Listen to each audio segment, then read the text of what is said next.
talk about the morning. I'd now like to introduce our two fabulous cheer profs, Professor Louise Morley and Professor Valerie Hay, who I'm sure will do their usual magic with their presentation this afternoon. So, over to you. Well, thank you very much. We are going to keep the conversation going forward, and we welcome your debate and dialogue with us. We've rather ambitiously called this the next 50 years, and even more ambitiously subtitled it, Imagining the Feminist University of the Future. So we're going to offer a kind of diagnostic of this narrative.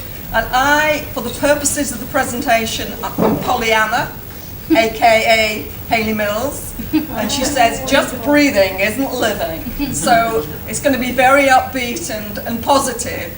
And to counter that, we have Louise, who's going to sort of blow some cold wind and animated insight as Cassandra.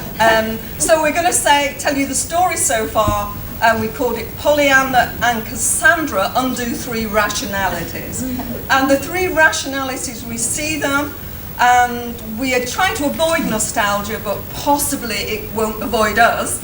We're going to talk about the liberal humanism, the meritocracy, the Renaissance, the sense in which post the Second World War there was much more optimism and positivity in that English pragmatist sense around framing the discourses about what was possible.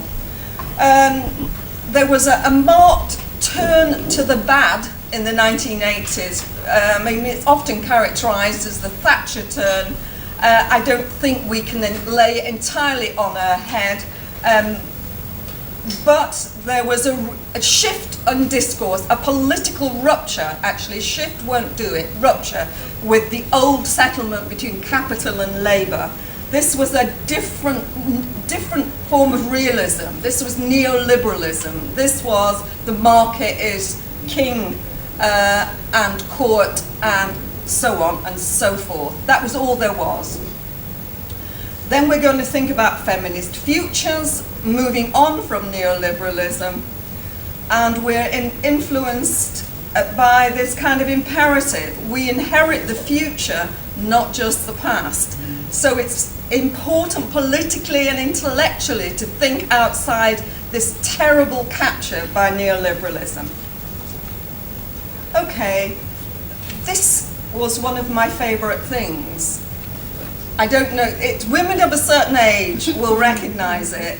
And for me, it's plangent. It touches my heart because it says to me, this is welfare orange juice. This was what I drank as a child, and I loved it. And if someone wants a marketing niche, there's nostalgia food. It was fabulous, and it told me, cod liver oil is next to it, not so gorgeous, it has to be said, but good for me. And what it told me as a working class girl growing up in Rochdale was the state believed in me. And that is really important, and I can't talk about it without getting affected. I'm sorry, it does, because it made me literally the body I am that was fit enough actually to survive that kind of childhood and get into university. So these are really iconic things, okay? And it was about optimism and openings. You could say it was welfare state, democratic impulse and impetus that sort of sucked in a lot of working class girls like myself. The welfare state, the overcoming of the 5 evils, including ignorance. And I was really interested when I looked into this a little more in terms of Robbins, the important, significant role of the LSE public intellectuals. For example, Richard Titmuss, whose daughter, Anne Oakley, I had the privilege to work with at the Institute of Education, and she always spoke highly of his influence by the idea of the gift, and he argued long and hard for a solidary, supportive state. Now, of course, the welfare state, when it arrived and when it embedded itself, was not always supportive and entitling, but it was an important social contract agenda, reaching out beyond the usual suspects of those with the most income and the loudest voices. It was about all of us, in inverted commas.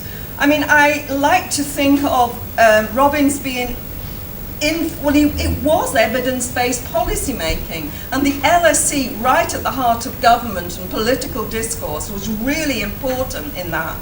And I kind of badged it as para-utopian. I mean, it was kind of a beautiful English compromise. It was pragmatic. It was the state saying, we've won the war, now we've got to return some of that work and labour you gave for the effort. We're going to give it back to you. And orange juice and cod liver oil was part of the deal. And so it was a positive spirit of the age. And, Robbins and the discourses around affirmed the values of liberal education. And it was also not simply the reform of higher education, it was part of the growing momentum to reform secondary education. Which at the time, and I went to one of them, they were tripartite: secondary modern, which is my alumni, technical education, and grammar schools, which my sister went to.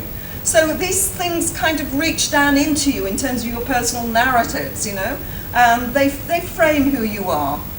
So this was a discourse, I think, touched out and reached to an egalitarianism, to an optimism, to be more inclusive, and women were part of that appeal, and the working class. Now, I know women can be working class and women and gay and everything, but do you know what I mean?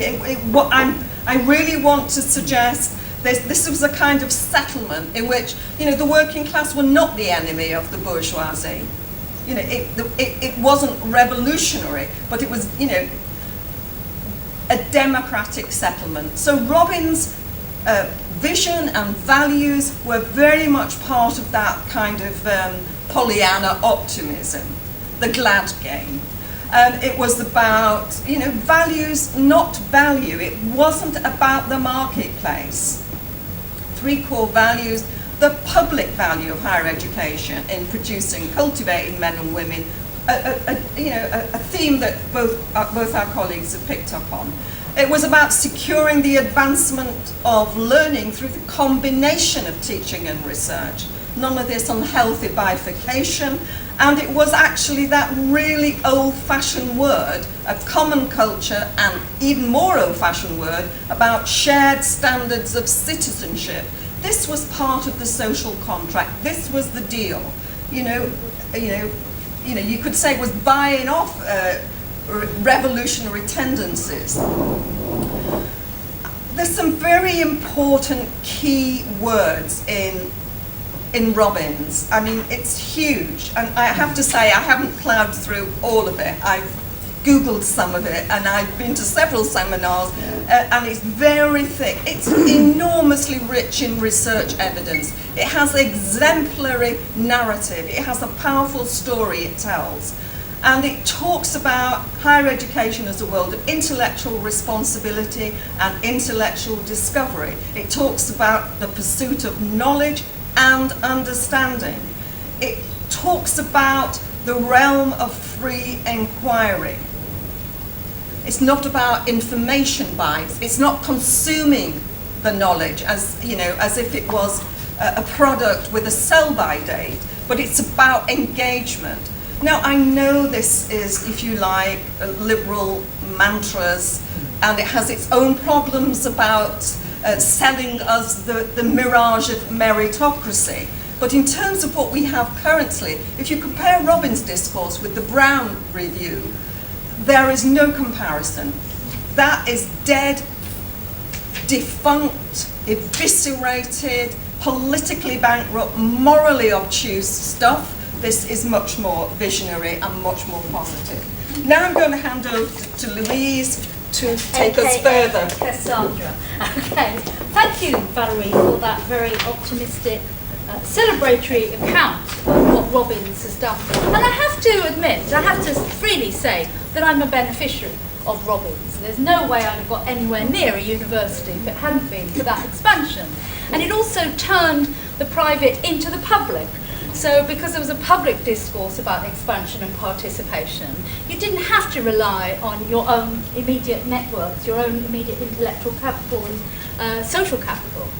Okay, so what was really going on for Robbins? Now, I think Miriam's already said it was a lord, it was a sir and a lord, a neoclassical economic theorist, not a revolutionary, not an admirer of socialism or any form of left-wing ideas, very much a social repairer rather than a radical. So he wasn't a Marxist, he wasn't somebody who thought that the whole of the economic system had to be restructured in favour of more equal distribution. It was much more that we have some people who don't seem to be benefiting as much as they could be from the higher education system. And I'm going to take that a little bit further in a while. So it's believed in this post-war competitive state. Now, it's important to remember what was going on in the bigger context in 1963. In the 44 with Bretton Woods, the big post-war reconstruction, it was the Cold War time. Bay of Pigs was 1961. A lot of anxiety about the space race, about nuclear, about STEM, the science capabilities of different countries post the Second World War. And the whole justification for expansion in Robbins was very much linked to wasted talent, the economic discourse that is still used today in World Bank. So if you look at World Bank rationalities today about why we should have more women in higher education, they talk about smart economics. They don't talk about social justice or social inclusion, they talk about smart economics. So it was very much the early stages of this debate, the wasted talent. Now, one thing that very 21st century, Louise. Yeah.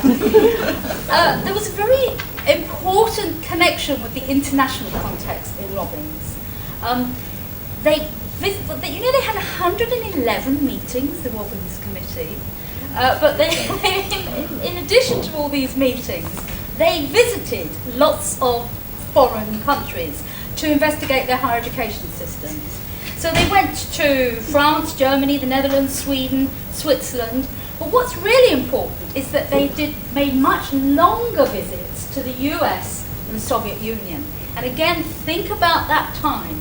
Think about the Cold War. Think about all the animosities and antagonisms at that time. So they were really looking around, surveying, scanning the horizon to see what the competitors, allies, and particularly in terms of science and technology, what are they doing? How are they developing, breeding the technologists and scientists of tomorrow? And you've already heard about the statistics and participation. But one thing nobody's mentioned yet, I think Miriam told us Macmillan resigned the month that Robbins came out. The following year, the Wilson government came in, and most of the recommendations from Robbins' report were implemented by a Labour government.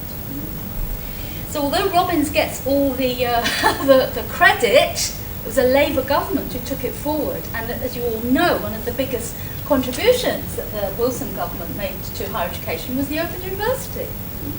And there's often that statistic that's cited that now, if you look at the statistics now and you look at the statistics then, between the wars there was 3% participation rate in the UK. And then it went right up to 15% after Robbins. But at that time there were the same number of students in the Open University as there were in the whole of the UK at the Robbins time. So that gives you an indication of the level of expansion. Now, Pollyanna here was talking about values and how the Robbins era was all about meritocracy and also the fit for heroes, the land fit for heroes, rewarding, gifting, giving back people who've made a lot of people who've made sacrifices in their wider family. So give them something back for all their hard work. And it was about reward. and it was about optimism, and it was very much the you've never had it so good mantra, that sense of well-being that fueled a lot of the policies of the day. But underneath all of that, there was a very strong concern about value. And Robbins, although the language, it'd be very interesting to do discourse analysis on Robbins' report. The language is so different from HE policy today. There are terms like equality of opportunity used, and meritocracy, and about cultured men and women. Lots of language that you don't use now in a very economics, imperialistic, reductive higher education policy terrain. So Robbins did talk about all of this and creating opportunities for people who've been excluded. But he also made pronouncements, or they made pronouncements on the nation's needs and social benefits, and very much instrumentalised knowledge. And as we've heard before, knowledge, in the same way as the knowledge economy today, positions knowledge as the way forward, the way to growth, the way to expansion, the way to become internationally competitive.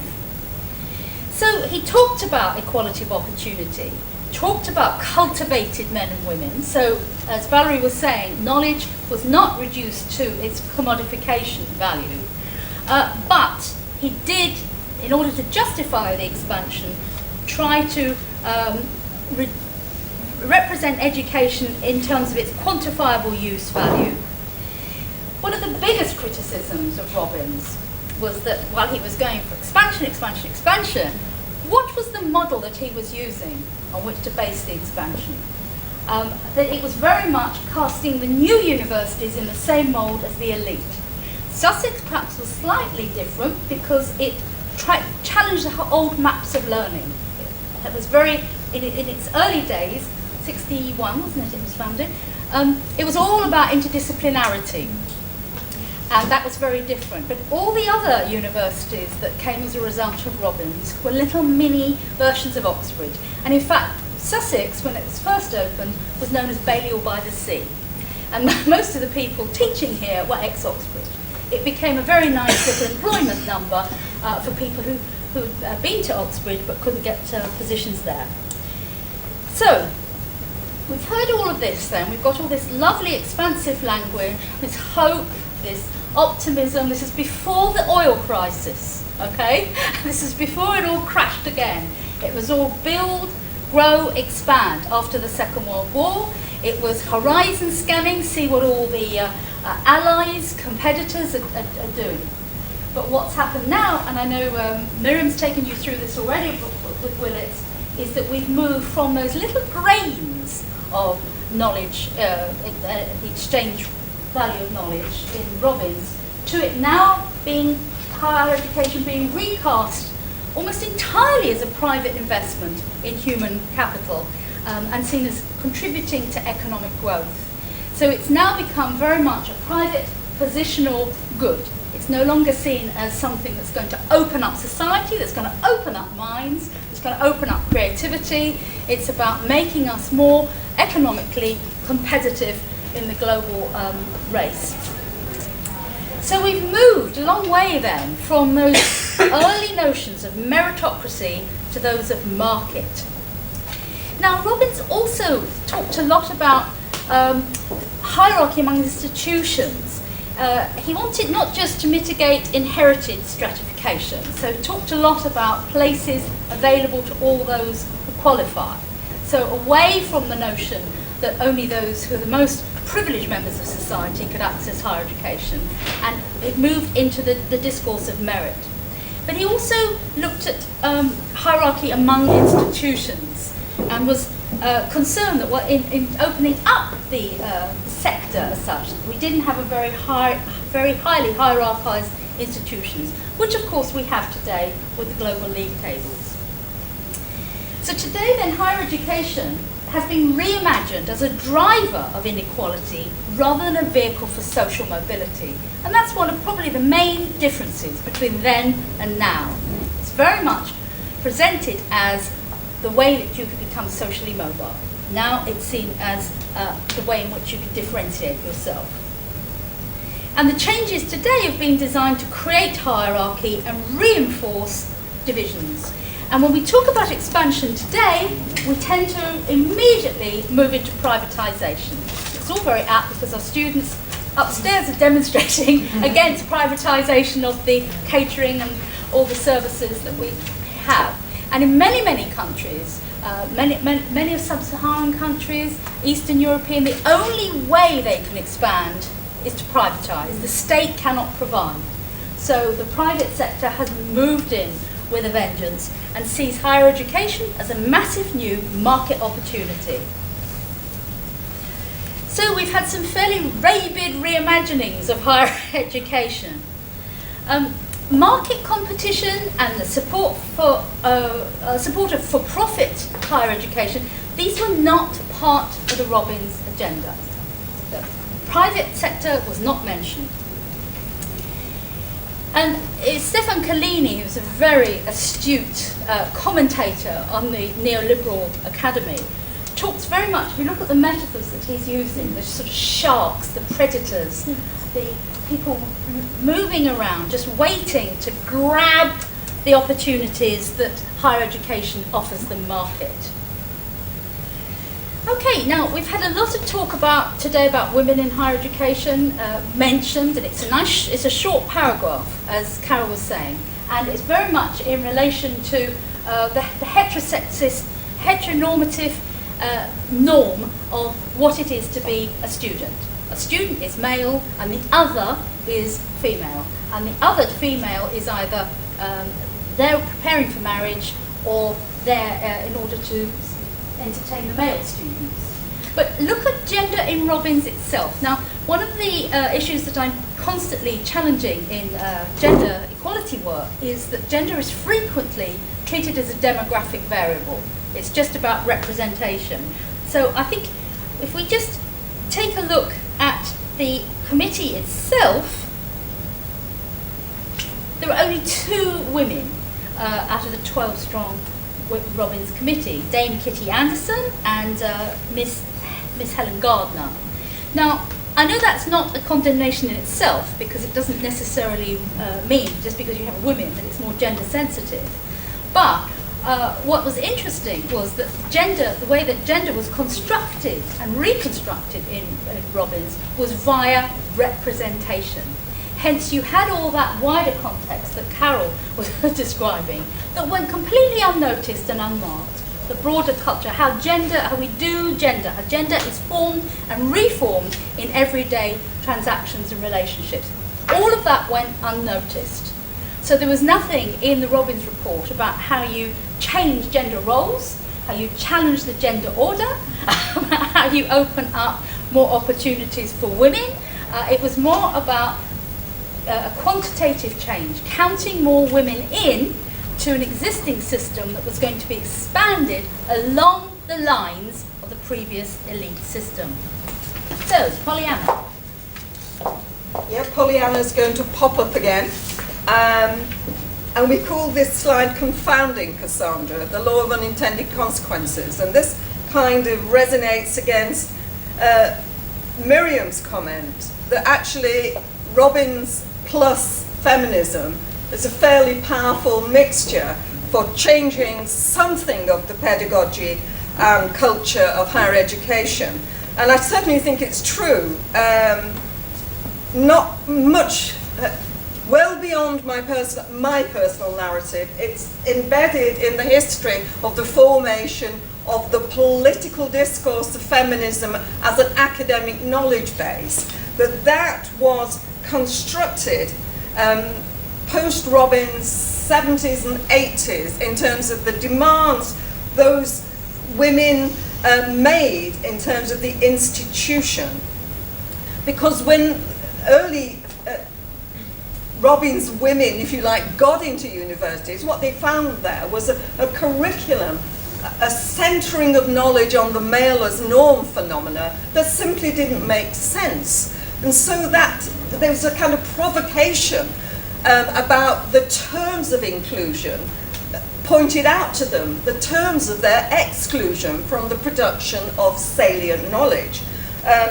So entering the space, looked around and found it somewhat thin in terms of providing stories that would convince them that it made sense to them.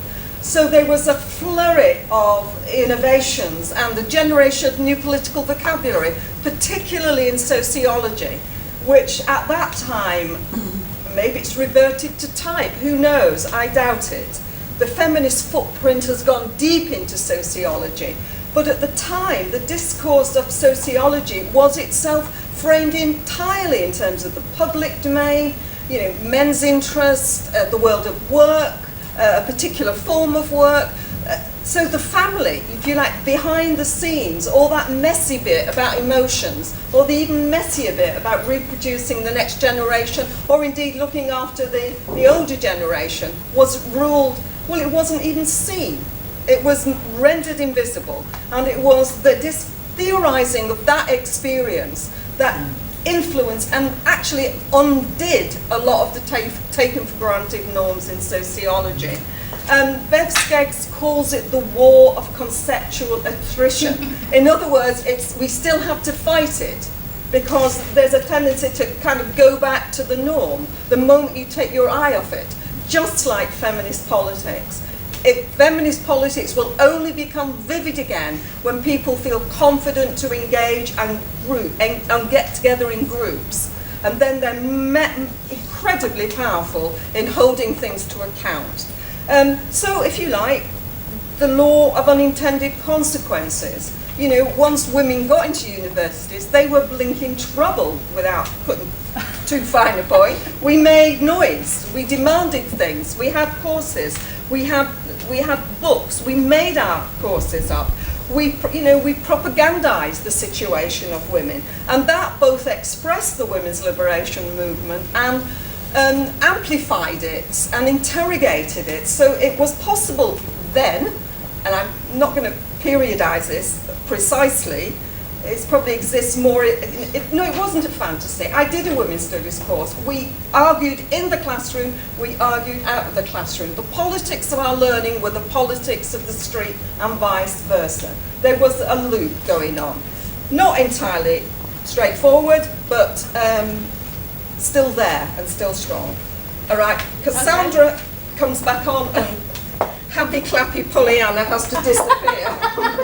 Okay, so women's studies, gender studies, academic feminism strengthened the women's movement. It provided the theory that informed the practice, that informed the activism. Yes, we agree with all of that.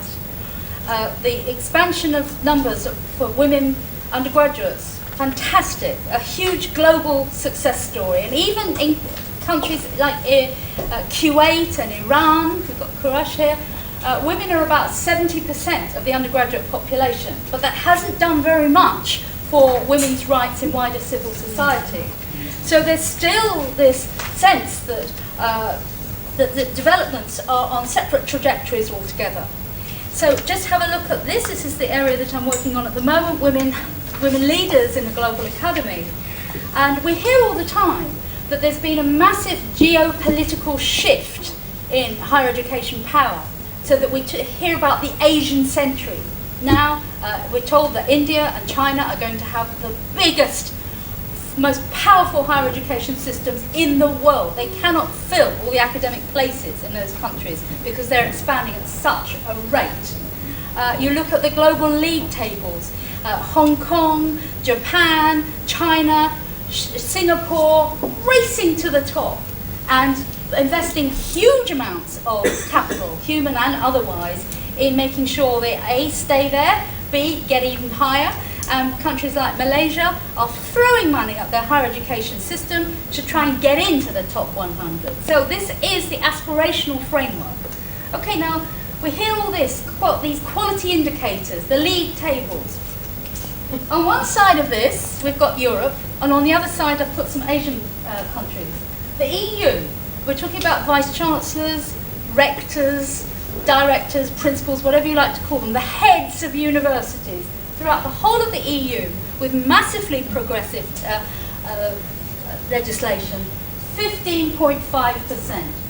The EU's latest entry, Croatia, 15.8%. The UK, after equity legislation since 1970 is 14.4%. And then Norway, Sweden and Iceland, they are the winners every time, around 31, 32%. Now we'll go to the Asian century. These universities, these states, often city-states, racing up the league tables. Hong Kong, 8 universities, not 1 woman vice-chancellor. Japan has only 2 women vice-chancellors in the entire country, and they are both of women-only colleges, and one is a former teacher training college. Malaysia has an affirmative action programme. They are aiming for 30%, but they have still only got 15%. That's 3 vice-chancellors. And again, that's in a country with a lot of Islamification, single sex, etc. So there are career opportunities in that sphere, but still only 3 vice-chancellors. And then India, this hugely expanding, going to be the biggest HE system in the world, we're told, in the next couple of decades, 3% of women leaders.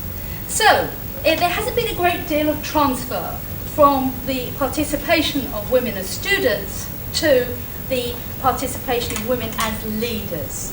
And that's back to Barbara's question this morning, and I'd be really interested to hear your theorisations. Now, Carol told us we had to remember an intersectional approach, and Miriam and others have done a lot of work on this in the TLRP, but still only 4% of UK's poorer young people enter higher education. And only 5% of this group enter UK's top 7 universities. Why does that matter? Because graduates from those top 7 universities control every aspect of power in British society. The media, the judiciary, the military, the BBC, you name it, the civil service, they control it.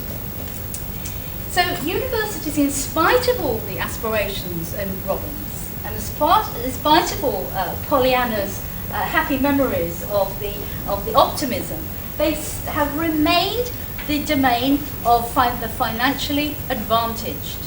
And there is still opportunity hoarding by privileged social groups, and that is getting more so with the way in which the fees have been introduced, and higher education has increasingly moved from the public to a private, individual positional good.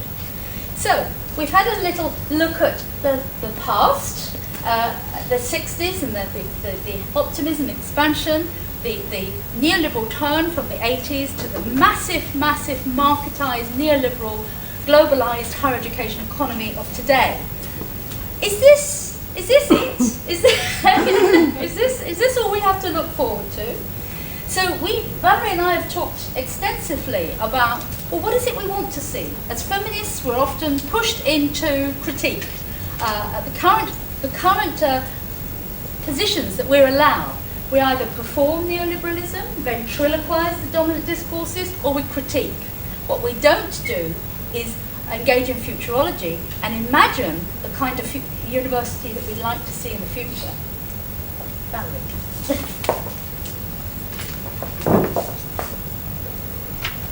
So,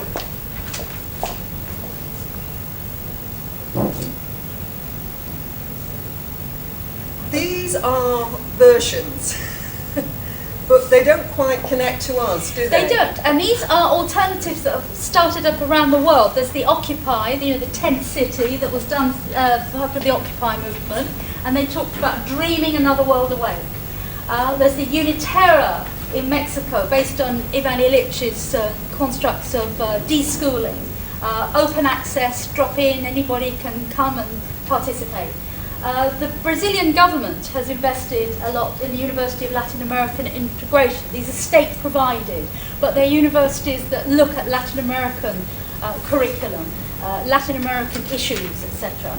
And then we had the principal visit us last May, the Quest University in Canada, an undergraduate program only, Canada's first private university, but it's an inquiry-based curriculum. So it's dispatched departments It's done away with disciplines. It's done away with hierarchy. Undergraduate students come, and from the outset they identify questions they want to research, and then it's like doing a PhD at undergraduate level, and they research their questions throughout their undergraduate program.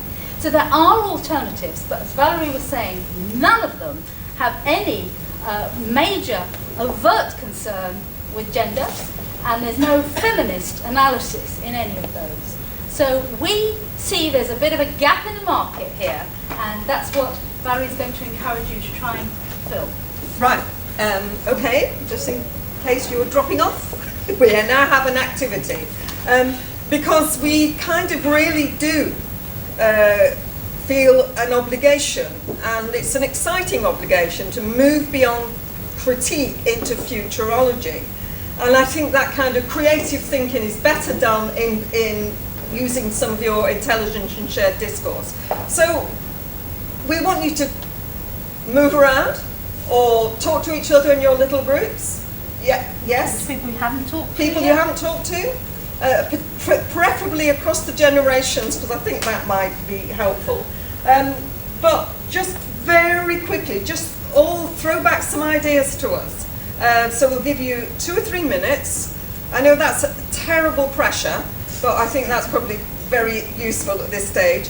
Maintain our energies and just throw back to us some ideas about what, if you were designing a university, what kind of experience you'd like, either as a member of staff or a student or both. Okay? So a couple of 2 or 3 minutes, okay? And then we'll ask you for some ideas before we sum up.